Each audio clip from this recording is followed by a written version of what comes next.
So I just read real quick, completely blind, Yeah. leash reactive. Yeah, very reactive. Yeah. And this is just towards dogs. People. People too. People too? Yeah. Okay. They need like 5 passes or something, obviously on the gentle leader or halter leader. And then you're considering a board and train? Yes. Is that correct? All right. Whatever is recommended. How I think he's about 6. I adopted him about 2 years ago. No. They estimated him to be about 4.5. Okay. And then is this all that you've tried for training and stuff? I tried this place in Nashville where we used to, No. and Sit. they recommended just a small group, 5-session Uh-huh. group class. That was like with 5 other people, No. Okay. dogs, yeah. And how'd that work out? No. It helped a little bit with like the walking, like they're the ones who recommended the halty, but then like at the end of the class, like that was it. And they were just like, oh, it's just gonna take some time. Mm-hmm. And how long was that? A year and a half ago. Okay, so plenty of time. Anything else? We've just been working on our own, like looking up resources and implementing a little bit, different changes in our behavior, we started dating a little over a year ago, and we had different approaches. So we sort of got on the same page as far as like what he's allowed to get away with, how to, deal with it, how to try and get him a little more in line. And he improved as far as on his walks, as long as there isn't some major stimulus, like 90% of the time, he's massively better than he was a year ago when I met him. Good. But if there's, a dog that's particularly jangly or one that has some like threatening scent, he can go off into space. Other times he can be fine. Yeah, it's like a complete like 180 when he just gets in that mind frame. Yeah.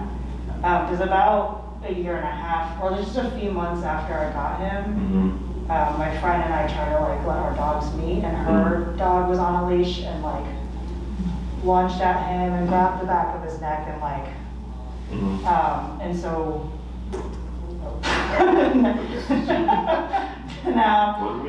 now when he hears like this, like the jangliness, like it could be across the street, it could be like 50 feet away. It's just like it can trip him up and just. And I'm sorry, how long ago was that? About a year and a half ago. Okay. Yeah. And you've had him since? 2019. Okay, so you've only had him for a couple of years or so. Yeah. Was he just naturally blind, or is that something that's just progressive, or does he have any kind of? He came blind. His condition's called progressive retinal atrophy. Okay. And from our understanding, like they're not necessarily born with it. Like it's a genetic defect that like he was probably born with sight in it over time. But as of 2 years ago, he was already completely blind. He came from the National Humane Association, and they were like, he can't see. And this little mouse on his head here? He came with this one, and then right before I moved here, like just like just under a month ago, he had a buddy husky that lived downstairs, and we were all friends, and for 2 years, like totally fine. And then unfortunately, like a week before I moved, they started wrestling, which is a common thing that they did, and just like it escalated. And then he got this new nick, so now it's like a check mark. His ear was bleeding, and the other dog had needed like stitches in its paw and stuff. And the husky owner was like getting the dog super riled up in the yard, chasing them with like beef turkey sticks and like stuff that we normally wouldn't do. That I think, and the husky was always like pretty aggressive with Dante. Dante would always try and get away. Like the husky. aggressive play. Dante like always try and get away, and then it would just keep like biting its leg and pulling it. So I think it was just a situation where it was like the wrong combination of a year worth of not being respected, along with getting all riled up, along with, I'm not sure, I wasn't there, but it's uncharacteristic for him to be like that, because like Amber says, the only time that he's actually like been in an incident that wasn't like provoked. He was like this with me when I first met him. It's like he'd be fine, and then all of a sudden he'd want to like bark and lunge, and you know. So until you can get up. Okay. Anything else? When it comes to people, so like that's a thing. We can walk by some people fine, and then sometimes the person who's like walking down the street, like literally doing nothing, and he like growls and like wants to lunge at it. And then sometimes the person could be talking and he's fine, or they could be talking and he's not fine coming down the street. So like, I'm trying to figure out what are those like triggers for like sounds and people's like way of walking or something. Sure. Anything else? We've tried a harness. It goes extremely poorly because he doesn't care about being held by the chest. He'll be on his hind legs and try and still chase after whatever he's upset about. So that's kind of why we've gone back to this halty. Yeah, it's for what you have, it's your best tool. Because if you control the head, you control the body.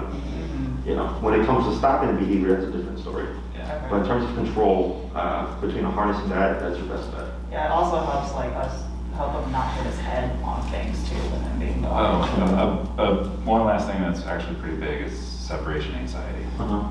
So like if we leave, he'll howl, scratch at the door, knock things over, pee and poop on the floor, which makes it really hard to ever, you know, we've done a little bit of work, but we're just kind of lost. Like it hasn't been very successful.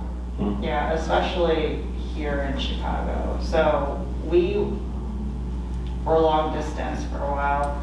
And so in Nashville, it was like maybe 60, 70% of the time he would do that if I was just like leaving. And then the other 30% when I walk out and like leave for 2 hours and come back, like totally fine, nothing. So again, I'm like trying to figure out like what, but here in Chicago for sure, if we both leave, it's like a consistent. But Nashville's quieter than Chicago, right? Like it's busy, but not as busy. Yeah. You're on a busy street though, and I'm on a quiet street.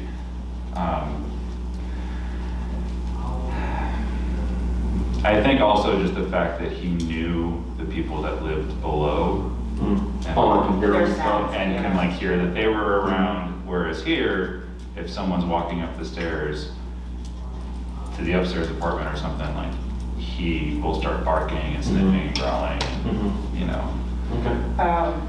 Another thing is the car. He used to love car rides. No idea, just like a month and a half ago, like right before the move, when I took him with me to go drop off used books to a bookstore, so the back had like a bunch of boxes. And for whatever reason during that car ride, he started shaking a lot. And then now he's kind of back to like normal with car rides, but for like a few weeks, like even here in Chicago, like we'll go to the grocery store, take him with, like let him have a fun car ride, and he's like shaking. Even he peed in the car once, which he'd never done before. Yeah. Anything else? No. Sit.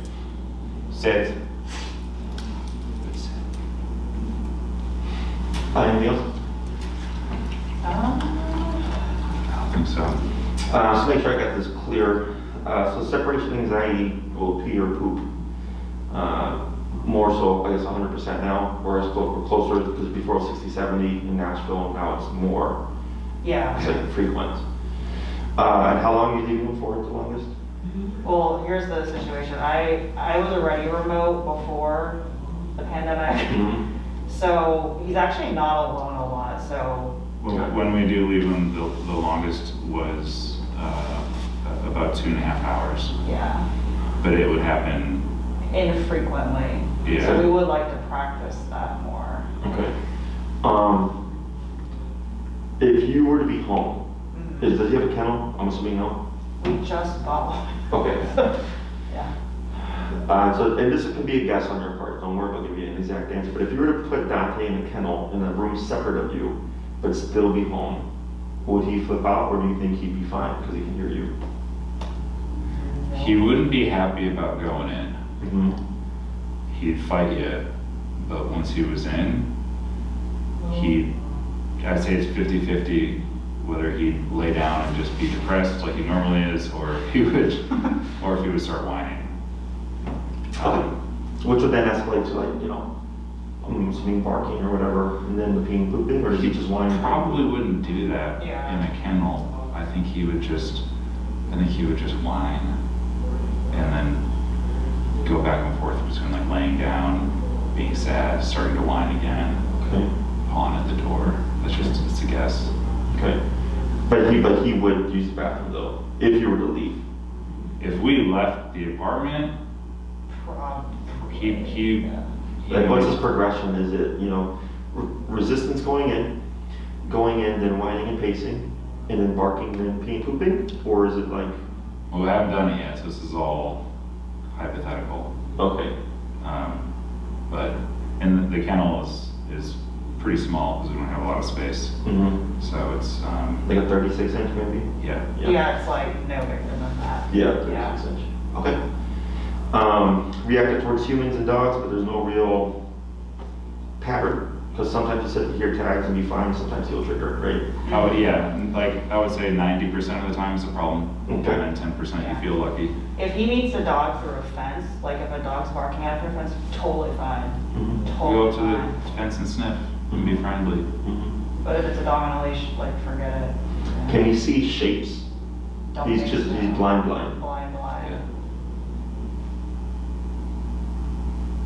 He can hear you. Yeah, I was gonna say you can hear my But I've done a lot of like, tests. yeah, like put something like pretty quickly towards his face that's very contrasted with the surroundings, and there's nothing. Okay. Anything else? Trying to think. Separation anxiety, and then his Reactivity. reactivity. Yeah. Okay. So, I think I remember you sent an email or something, so that was a little bit ago, in terms of from then until now for booking the consultation.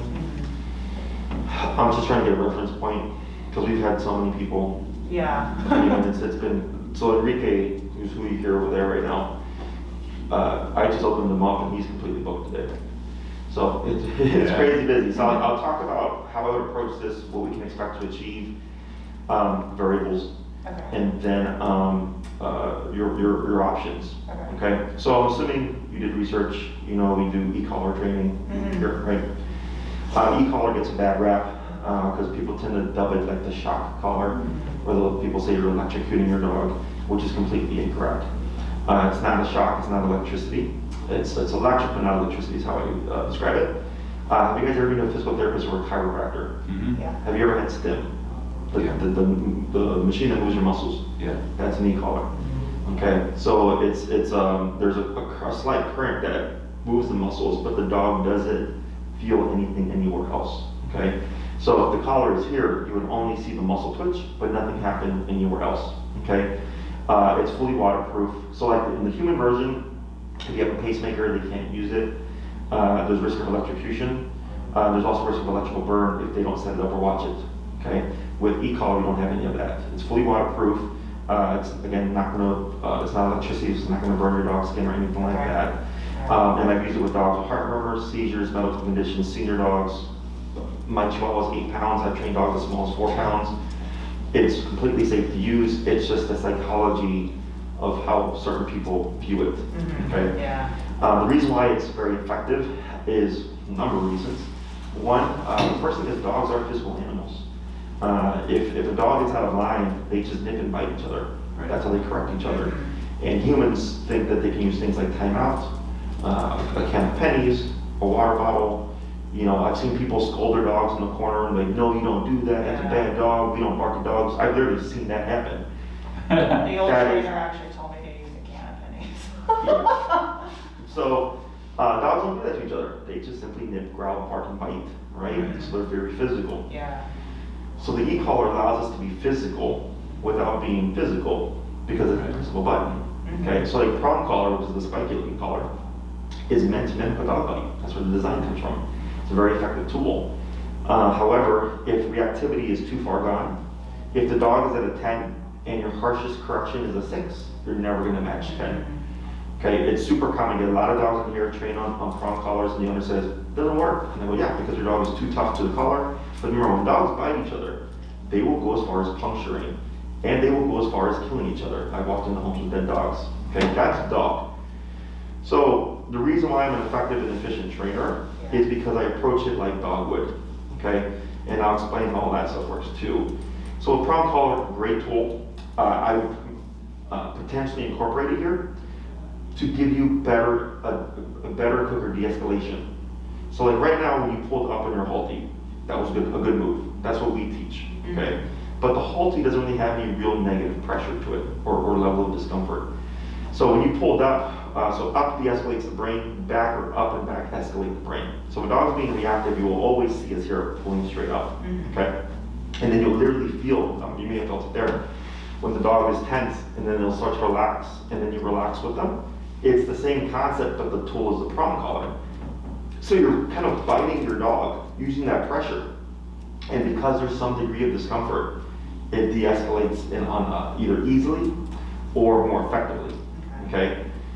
With the e-collar is the tool that's going to kind of match him, okay? So if he's being reactive and I correct him and or bite him with the e-collar, I can match intensity, okay? So people think when we have reactive dogs, we come in, we make the dog be a bad dog, and then we just punch him. That's not how it works, okay? This is gonna be trickier because he's blind, okay? Because I worked with another blind dog before, but he was partially blind. He could still see shapes and stuff. So, but we were able to teach him how to heel with the owner, okay? So even though he was blind, I was like, as long as he can see shapes, we should be able to teach him how to walk correctly, and we were able to do so. Now that Pittie was blind, partially blind, but highly, highly anxious, okay? So this guy may have some anxiety when you guys are gone, but his energy and that dog's energy is completely different. That dog was panting, salivating, tongue sticking out the entire time, right? Like he's just an anxious wreck. That's that dog's genetics, okay? So you don't have that kind of dog. So what you have is a more blind dog, right? Which can make things difficult because so the heel is the baseline for reactivity. It teaches Dante how the collar turns on and how it turns off, okay? So I have to figure out a way. I wouldn't expect him to be perfect on it, obviously, but I would have to see what we can achieve considering he's completely blind. But we have to have a controlled exercise so that we can communicate with him outside of the problem. Okay, so he learns what the e-collar is, how he learns what that language is. And then we take that communication and then we can apply it to the outside world. Okay, because if he doesn't know how it turns on and how it turns off, it's just some random thing that happens. Does that make sense? Yeah. And so like I get clients who have tried to train their own dogs. So I had a young lady, she was a referral. She had trained her own dog on a quality collar. Yeah. But because she thought her dog was being aggressive, she was punishing the behavior at 100, which was her max in the collar. So this dog was shrieking everywhere, and he wasn't getting better. So I was like, that's why. Because you're over the top, and you've not taught this dog what it means. So we completely reset the whole thing. By the next class, the dog was fine. Because then he relearned the communication of like, oh, this isn't some punishing thing, because I had to adjust her levels, I had to adjust how she was using it and the way she was using it. And then once we cleared all that up, the dog was able to relax. Because now he wasn't on edge, all like, when is that blast gonna come? Right. He couldn't predict it. So it's like for humans. If all of a sudden you just show up to like a ticket on your car and there's no reason for it, and then every other day you just get a random ticket, there's no reason for it, he's like, how do I avoid this problem? Yeah. Right? Is it where I'm parking? Do I not have a permit? Is there a timeline where I'm going? You don't know, so then you get anxious because you don't know how to prevent the correction from happening. Same for dogs.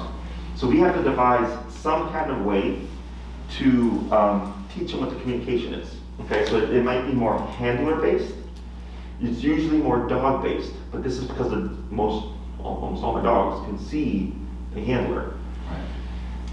So once we get that communication down, we can start working on disagreeing with things. Okay? So like let's say you're walking with him and he starts to growl. For whatever reason, the person across the street, if I correct them on that button, you're simply biting them. Don't growl at that person. Or don't growl for whatever reason. Okay? And he goes, okay. Because since he's primal, he's primitive. So for dogs, let's say the dogs that can't see, when they see a person walking their dog across the street and they're reactive, they don't know that that's their neighbor walking their dog for a potty break in the morning. They just go, there's another threat. So I'm gonna let that threat know that I'm here, right? Because it's kill or be killed in the animal world. They don't understand that there's laws that are present that protect us, that you as the handler or the owner would technically protect them. They're in that primal mode, so they're like, all right, well if that's a threat, I'm gonna put up a threat first. So that's why like when I get dogs that are for social and then get attacked by an off-leash dog, almost literally next day reactive.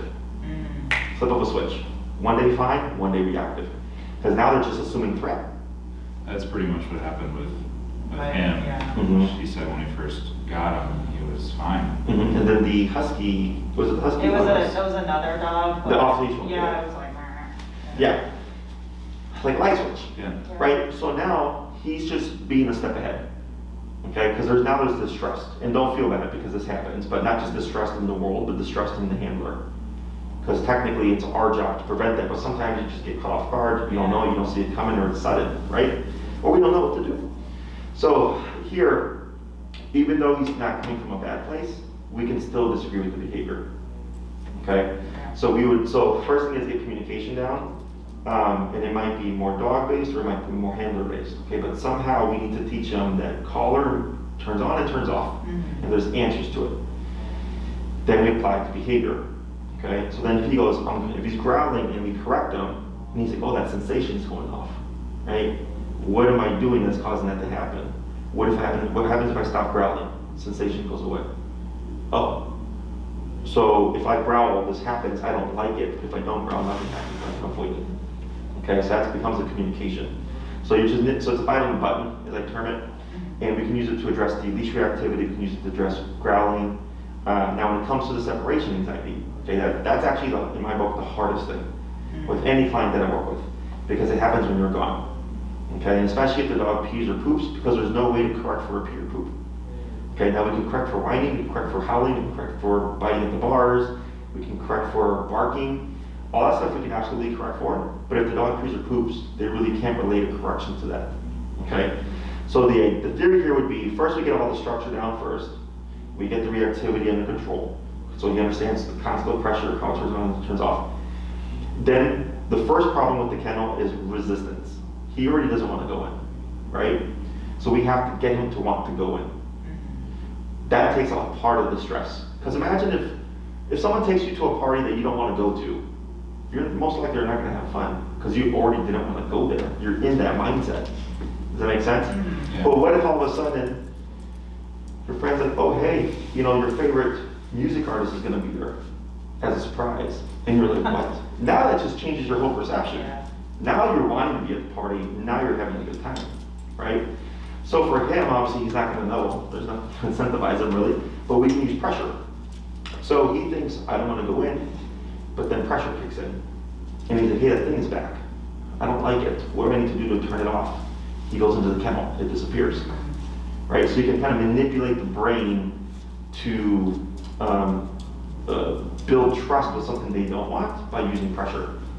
Okay? Because he thinks when I try to resist, pressure goes off, but if I just go in, pressure goes away. And nothing happens. And then we see, does that fix the problem? Okay? Because then he's wanting to go in. He's incentivized to go in. Okay? If we put him in the kennel, we close it, and he starts to whine, we would want to correct that because that's an escalation, right? Because pee pooping is at the extreme, right? That's the pinnacle of stress.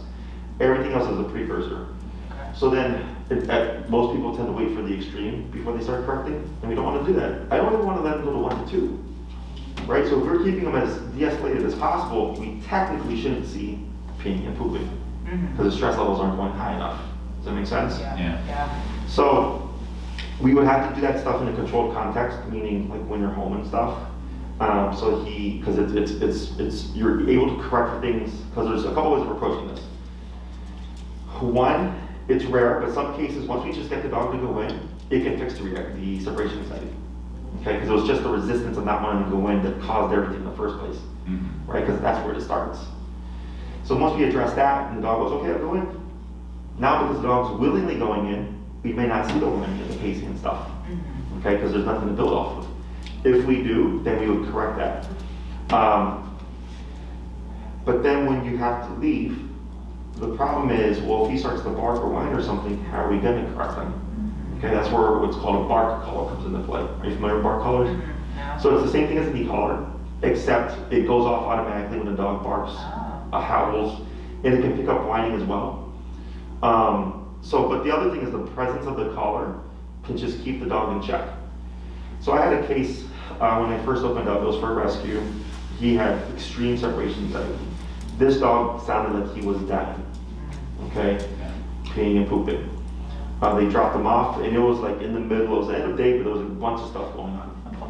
So I took the dog, I popped him in the kennel, and I sit down to have dinner, which was like my first meal of the day. I was so busy.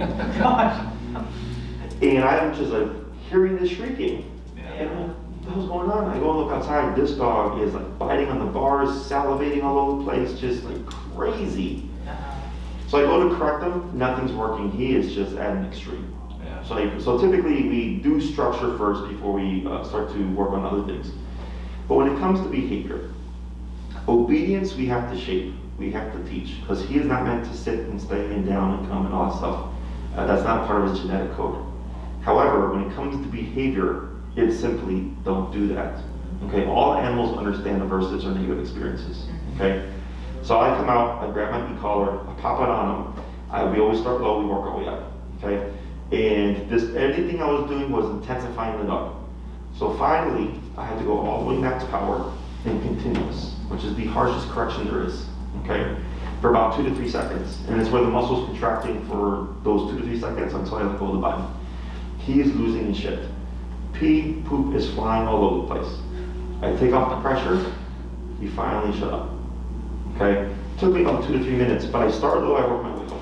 And I've been doing this for 10 years, so I already know if it's gonna work or not. So I don't come in assuming, okay? We always start low, we work our way up, but it wasn't working. I go, okay, you're just gonna need a very harsh correction in order to cut the crap. And then he was quiet. Okay? Now this particular dog, we addressed the separation anxiety and everything. If he had the bark collar on, he would go in, curl in a donut, and just fall asleep. If he didn't have the bark collar on, he would go in and he would lay down, and you can see the difference.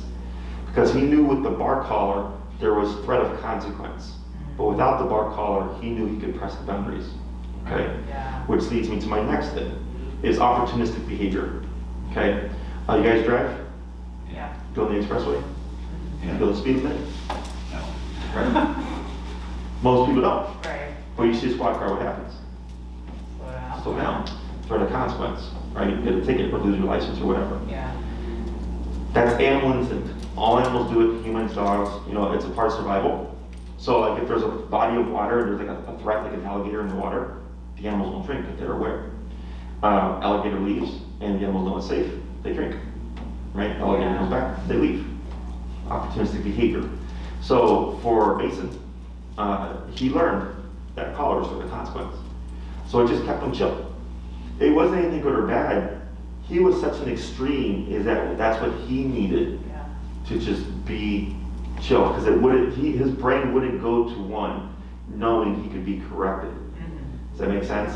So the moral of that story is, one, you have to be willing to go as far as needed in order to resolve the issue. Because remember, dogs will kill each other if they feel they need to. Right. And they would kill each other for stuff that, as a human, you'd be like, was that even necessary? Well, not as a human, no. But they're dogs, Second thing was, there's always answers. It's just, are you willing to accept those answers? Okay? So Mason, we trained him, we homed him, because nobody would keep him. He bit the foster like 3 or 4 times. Oh, wow. And these were serious bites. Really bad separation anxiety, nobody wanted to keep him. And nobody wanted to train him. But because we were willing to go there, we addressed the issue, and because we found him a family that was like, oh, he needs a bar collar to, just chill and sleep, okay. Oh, he needs us to do the remote collar for his walks, okay. There's what does the dog need? Okay, right? So I get some clients that go, well, I don't want my dog in a bar collar for the rest of their life. And I go, well, then I don't know if I can help you because that might be part of the answer. Right. Does that make sense? Yeah.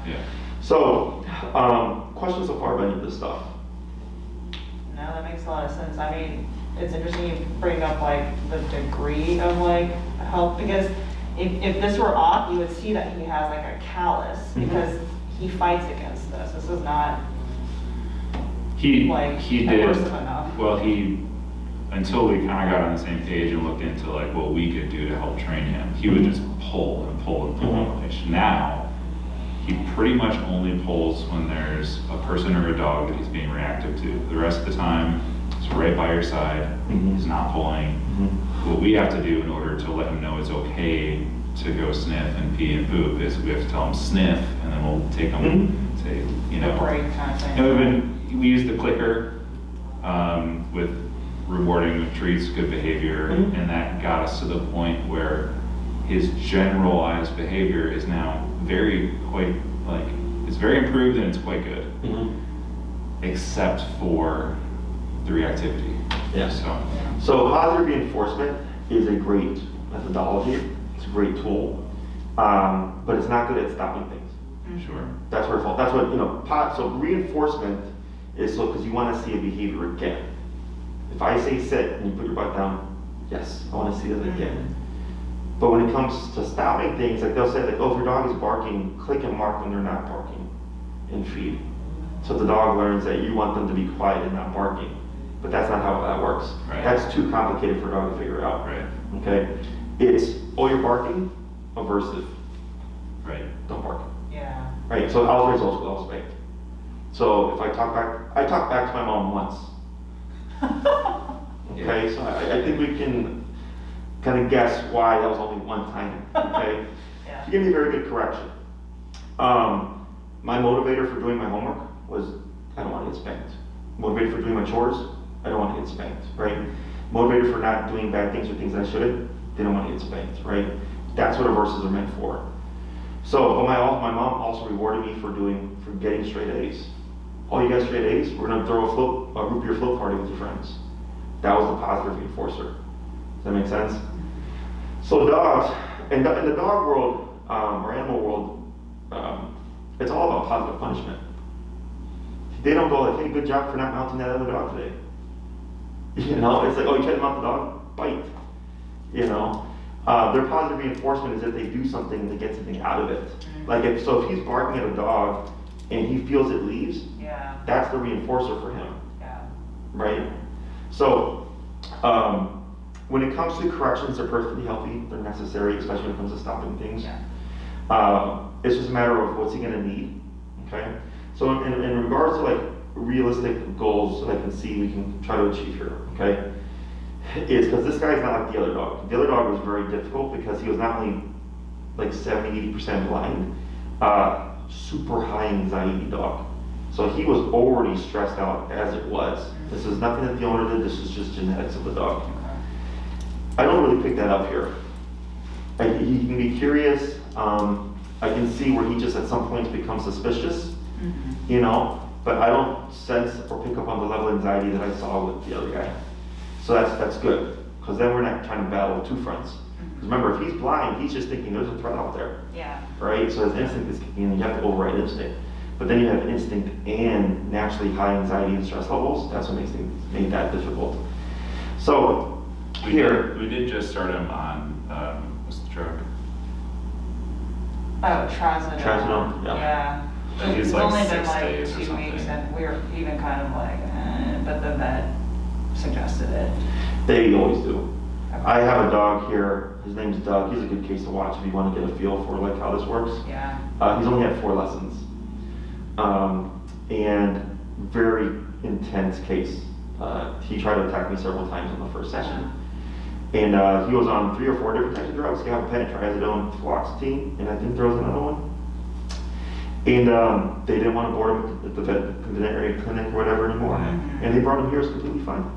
He had a couple of grounding moments, But other than that, he relaxed over the course of time and stuff. We handle him, no problem. Nobody had problems with him. Like, I mean, I believe drugs are not a solution to behavior, you know, it's like, I'd rather not drug them, so. Yeah, it's not, I mean, again, dogs don't give each other trazodone. Right. You know? And to be honest, his behavior between when we started it and before that, I should say, has not been drastically different. Mhm. You know, there's a couple of moments where you're like, oh, I can see how he's being more chill right now. Mhm. But then there's other moments where he's every bit as Yeah. ramped up as he was. Yeah. Yeah. So what's the matter about And that? then I had a client whose dog, they took him to the vet and they said they gave him enough sedation for a rhino.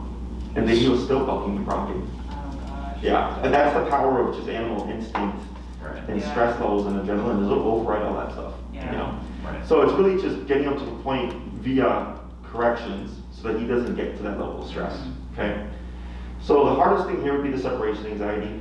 That's kind of up in the air and stuff. In terms of approach and how I would approach this, your main concern is really just the behavior stuff, right? It's both because, you know, we're kind of being held captive by his destruction. Yeah. And it's the separation anxiety, it's destruction, you know, like knocking things over and just really, we're worried that like he'll end up hurting himself too. Mhm. Right. Is when it comes to behavior cases, my suggestion is always do it yourself. Okay? We're dog trainers. We already know how to do this. We already know what to do. We already avoid things that people do unintentionally that create problems, right? And we may not even see it here. The separation anxiety we care about because obviously we don't want a dog hurting themselves or whatever in the kennel while under our care and stuff. Like someone's always on premise for 24/7. But you know, things can still happen, right? But when it comes to the reactivity stuff, it's really, if you brought him here, and let's say he 180'd, and we give him back to you, one, there's always some degree of regression, okay? Because you're not trainers. You're gonna do a lot of things incorrectly. And there's a lot of stuff that you have to kind of learn and remember. And it's better if you learn in pieces, and you're practicing, and you're just making gradual progress. Because in that week of practicing, you're kind of internalizing these skills. So this way, when something happens, you already know how to handle it. Like we already know how to handle reactive dogs. We already know how to handle human aggressive dogs. You know, we already know, like we have a suit here, we have a bite sleeve here. If we have a dog that doesn't want to come out the kennel, we have a hook that allows us to noose the dog so that we can bring him out safely without having to reach in. We have a lot of things here available to us to allow us to work with these problem dogs, right? Yeah. And we already know how to. So I'm very much big on do it yourself. This isn't what I would dub like an extreme case. This is just a interesting case because of the blindness. Okay. So, because the other thing is if we end up having to do prong and e-collar and it's more handler based than dog based, it's you practicing. Yeah. Does that make sense? Yeah. Because we can do all that stuff here and like, oh, he's great. And now you gotta pick up, like, it's like having a car that can do all this cool shit and then not knowing the manual. You know, like when I bought my car, I was like, what does this button do? What does this button do? What does this button do? And now I know my car. Same thing for your dog. He would come in knowing all this kind of pressure, prong pressure, ease of pressure, like all these different things. And now you're just coming in like to a ocean of information. You know, and it could be overwhelming, as opposed to like little pieces here, and then we just kind of build off of successes and failures, okay? So the first thing I would do is focus on the heel. I would transfer him to a prong and a remote collar. We're gonna see what he's capable of, okay? Is he capable of learning to heel like the average dog would, or is that blindness really gonna affect him? If it's affecting him, then I go, okay, now we're gonna switch it to more handler-based, and we're gonna switch approaches, okay? You go practice your homework, come back week 2, how we doing? You know what, Jesse? Like he only ground a handful of times. And typically it's like a handful of times every day. And I'm good progress. Where do we see him growl? Pick out a couple of things, we're gonna make some adjustments, work on the second half of the heel, come back class 3, how are we advancing? Jesse even better. He growls, but if we tap him on the collar, he just stops right away. So I go, good, now he's knowing the conversation, okay? Class 3 will most likely be, let's work on getting him into the kennel. Okay, let's get him into wanting to go in on his own without being resistant. And then we start doing that and see what does that achieve. Okay, now when it comes to the kennel stuff, separation anxiety, the part of also why it makes it difficult for people to correct is because it's it's relationship based. Mm-hmm. Okay, so if the dog has so much attachment, what I usually see owners struggle with is they feel bad. But Jesse, I'm home. Why do I have to kill my dog? I'm like, that's exactly why your dog has a problem. Because you feel bad about killing your dog, right? So how do you expect to leave if you can't even have your dog in the kennel while you're home? Right. You know, so then you got to get over that stuff, okay? And then what would work against you there, because this is super common, I give people the homework, come back to next week. Did you do any kennel time? No, I forgot, or I felt bad, or we only did 10 minutes, or like he was too barky and like I didn't want to correct them, like there's all these things that come with it. So that's what makes my job harder, because we have no problem killing the dog, and like with Mason, it was like 2 to 3 minute problem. I figured out real quick. Wow. But I've been doing this for 10 years, and I've seen the other side of the journey, but that's what's called the messy middle, right? That's the stuff so if we did the boarding train, you wouldn't see the messy middle. Yeah. You wouldn't see all the flare-ups and the corrections and if we have to go to 127, continuous, whatever, you won't see that. So then when you get your dog back, he's like, yeah, Jesse and his crew went to 127, but will you? That's how that, if you're not willing to go there, it's not going to transfer as well. Yeah. Okay, so that's where doing it yourself is best, because you see the process and you go, oh, okay, this is why we ended up using this approach. Right. Okay, because for the human, if I just told you, put it on 127 and attack your dog, you'd be like, why? Right? But I could already see why. Mm-hmm. So that's why we do gradual, we do low, we work our way up. So then you're seeing, oh, we did do all the other options and it didn't work. And so we went to 127 and it did work. It makes sense to you because you see the process. Yeah. Okay? Once we get them in the kennel, we will start killing them inside the home while you're home for a few hours, see how he does. Does he amplify anything? Maybe even test leading for a bit, coming back. Do you guys have a doggy camera or anything? I've got, Something like that? I've got a security camera that I could move. And, Cool. Yeah. So we would want to get one of those so that we can peek in on him. Okay. Is he just sleeping? Cool. Does he have a threshold? Because what can happen with dogs with separation anxiety is they'll fall asleep, they'll wake up 3 hours later, and then they reset. Because he's like, what happened? Right? Why am I in the kennel? So then they go, okay, now we know where our threshold is. And then we incorporate the bar collar at that point. In the presence of the bar collar, not just he wakes up, but he knows it's there. So he's like, all right, he just goes back to sleep because he doesn't go to the next degree because he knows consequences of possibilities. Okay, and then that's how we work on that front. In terms of like length of time and cost and stuff, the in-person, I put you right at 6 classes because 2 classes on the heel or more if needed. The handler based of heel, style of heel is more nuanced than what I typically teach. Okay, so my approach is fairly simple. You guys aren't dog trainers. Like I come in going bare bones of what I know is going to work, and it's easy enough for you to learn. Okay, but because of his blindness, you might have to learn a little bit more depthly than most people. Okay, we see what that achieves. Then we jump into the separation anxiety stuff, and we figure out what's the solution going to be. Will it just naturally go away on its own with the structure and exposure? Or is he going to be a dog that's going to need a bar collar when you leave, but you can leave for 8 hours and it'll keep him completely chill and we're good to go. Okay? Questions on any of that? No, we're both actually pretty good as far as staying on top of things, and if we have a task list, like she'll put it on the I love checkboard and homework, she will like check tell me. every day, check off the tasks, so. Good. Yeah. In terms of cost for the e-collar, I put them on the black edition, which is the highest powered collar. Okay. It's meant for 70 pounds and over. Okay. The reason why I suggest that collar is because a reactive Pittie and a reactive German Shepherd are 2 different animals. Okay, I have a Pittie, I love Pitties, mine's 8 to 9 years old. And obviously you know why pits were bred, right? Dog fighting and all that stuff, is they already have a naturally very high tolerance for pain. But also when they go into kind of a regressive state, and reactivity would be categorized as like an aggressive state, they're more intense typically, okay? So by having the highest powered collar, we don't have to worry about anything. Yeah. If you go lower power and he overrides it, like even with the anxiety of separation, like that's things we have to factor in. Size of dog, dogs are already naturally physically tough. They're physical animals, so they bite each other. And length of the coach, he's got a short coach, so that doesn't affect the connection or anything. But also stress levels. Okay, all these things are things I factor in when I recommend a collar, because I'm wanting to go think like, okay, if he becomes really anxious because I haven't seen it, and he's super intense, we need to have enough power to override it. Right. Yeah. And if you watch, so for Doug, on his third lesson, we progressed to me touching him, okay, and getting into his face. And for about 3 to 5 minutes, his owner's on 127, tapping on the collar repeatedly, and he wouldn't stop attacking me. Okay, that's how stressed out he was. That's how intense he was. We finally got him to retreat.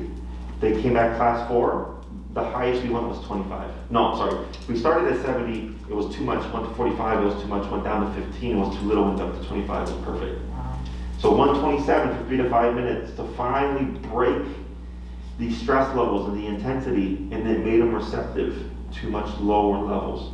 So in the 4th class, you see me coming into his personal space and everything. In the previous class, he was not having it. By the 4th class, he was tolerating it, and it was much lower to get him to cut the crap. Okay, so that's why he'd be a good video to watch, because if we end up having to go there, like you have an idea of why we're going there. Okay. Yeah. So I put you at 6 classes. If you wanted to do a board and train, think of 1 week here is 3 weeks of your time. So a 2-week program would be equivalent to a 6-week program. Okay. You do get follow-up. My suggestion here is you don't do a board and train. Okay. My suggestion is you do this yourself. Okay. The con of doing it yourself or whatever is, one, it just takes longer, but you learn so much more. Right. Okay, you learn a lot more. The other con to it currently is just I'm so busy. Okay, is I'm not sure what the weight would be. It all depends on your availability and my availability. Typically, my evenings and weekends are pretty busy, just because that's when most people are free. Mm-hmm. Most people are 9 to 5. Otherwise, if you have daytime availability or so, you may be able to get in quicker. But even my daytime availability is getting booked up as well. Okay, so that would be a con to it. Otherwise, any questions of your own?